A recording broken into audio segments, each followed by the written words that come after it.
Irrigation శాఖపై అధికారులతో మంత్రి ఉత్తమ్ కుమార్ రెడ్డి అలాగే భట్టి విక్రమార్క సమీక్ష నిర్వహించారు. సచివాలయంలో మంత్రి ఉత్తమ్ కుమార్ రెడ్డి అలాగే భట్టి మాట్లాడుతున్నారు. లైవ్ లో చూద్దాం. ఒక ఖమ్మం జిల్లాలో ఉన్నటువంటి ఈ ప్రాజెక్టుకు సంబంధించి వాస్తవ విషయాలు రాష్ట్రానికి ఖమ్మం జిల్లా ప్రజలకు తెలియజెప్పాలన్నటువంటి ఆలోచనతోనే ఈ రోజు ఈ పత్రికా సమావేశాన్ని కూడా ఏర్పాటు చేయడం జరిగింది. ప్రధానంగా ఈ రాష్ట్రం తెచ్చుకుందే నీళ్ల కోసం. నిధులను జాగ్రత్తగా ఖర్చు పెట్టుకొని ప్రతి పైసాని కూడా రాష్ట్ర ప్రజలకు ఉపయోగపడేట్టుగా చేసుకోవడం కోసం తెచ్చుకున్న తెలంగాణ రాష్ట్రంలో వచ్చిన తెలంగాణ రాష్ట్రంలో అప్పటికే డిజైన్ చేసినటువంటి Dummugudem Rajiv Sagar project cost EPC contract కింద తీసుకున్నటువంటి project Dummugudem Rajiv Sagar project cost 1,681 కోట్లు టోటల్ కాస్ట్. రాష్ట్ర విభజన జరిగే నాటికి దానిపైన ఆనాటి ఉమ్మడి రాష్ట్రం ఖర్చు పెట్టిన ఖర్చు 889 కోట్లు.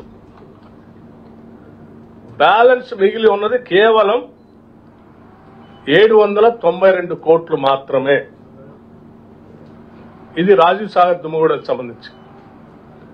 అట్లాగే ఇందిరా సాగర్ సంబంధించి ప్రాజెక్ట్ కాస్ట్ ఇది కూడా ఈపీసీ కాంట్రాక్టే 1,824 కోట్లు 1,824 crores.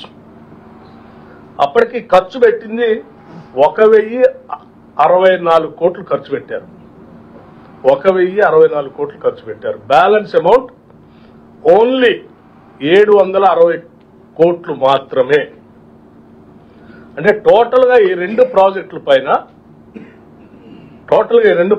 పైన బ్యాలెన్స్ అమౌంట్ 1,552 కోట్లు మాత్రమే. ఈ రెండు ప్రాజెక్టుల ఆయకట్టు దాదాపు 4 లక్షల ఎకరాలకు నీళ్లు ఇచ్చే దాంట్లో సరే ఆనాడు ఉమ్మడి రాష్ట్రం ఉంది కాబట్టి ఒక 70,000 ఎకరాలు ఆంధ్ర ప్రాంతానికి కూడా డిజైన్ చేస్తే దాన్ని తొలగించి 3 లక్షల ఇప్పుడే మంత్రి గారు చెప్పినట్టు 3,30,000 ఎకరాలకి కుదిస్తే ఈ 1,552 కోట్లు కూడా కాదు, దాంట్లో కూడా మళ్ళీ ఇంకా తగ్గుతుంది. సో అయినప్పటికి కూడా 1,552 కోట్లతో పూర్తయ్యే 4 లక్షల ఎకరాలకు సంబంధించిన ప్రాజెక్టుని రీడిజైన్ చేసి దానికి సీతారామ అని పేరు పెట్టి దాని ప్రాజెక్ట్ కాస్ట్ ఆనాడు 13,057 కోట్లు అని చెప్పి దాన్ని పెంచుకుంటూ పోయి 18,500 కోట్లు చేశారు. 18,500 కోట్లు చేశారు. అంటే మీరు ఒకసారి ఆలోచన చేయండి. అంతకుముందు ఉన్న బ్యాలెన్స్ ఓన్లీ 1,552 కోట్లు. దీన్ని 18,500 కోట్లకు పెంచి పోనీ ఏమన్నా ఆయకట్టు అదనంగా తీసుకున్నారంటే ఏం లేదు. వాళ్ళు దాంట్లో చెప్పిన ఆయకట్టు కూడా ఇంతవరకు రాలేదు. వాళ్ళు చెప్పింది 3,28,000 ఎకరాలు అన్నారు, కానీ ఇప్పటి వరకు 1 ఎకరాన్ని కూడా ఇవ్వలేదు. అలాగే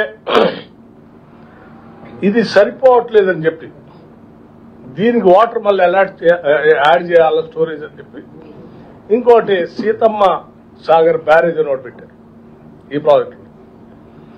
దాన్ని 3,481 కోట్లు చేసి దాన్ని పెరిగిన ధరలు రేపటితో పెంచుతా అంటే ఇంకో 1,000 కోట్లు పెంచుతారంట. అంటే మొత్తం 4,481 కోట్లు. అంటే సీతారామ ప్రాజెక్టు పేరు మీద అప్పటికే ఇచ్చిన 18,500 కోట్లు దానికి నీళ్లు అందించాలని చెప్పి మళ్ళీ బ్యారేజ్ పేరు మీద మొదలు పెట్టింది ఇంకో 4,481 కోట్లు. అంటే మొత్తం 22,981 కోట్లుగా చేశారు. ఎక్కడి నుంచి? కేవలం 1,000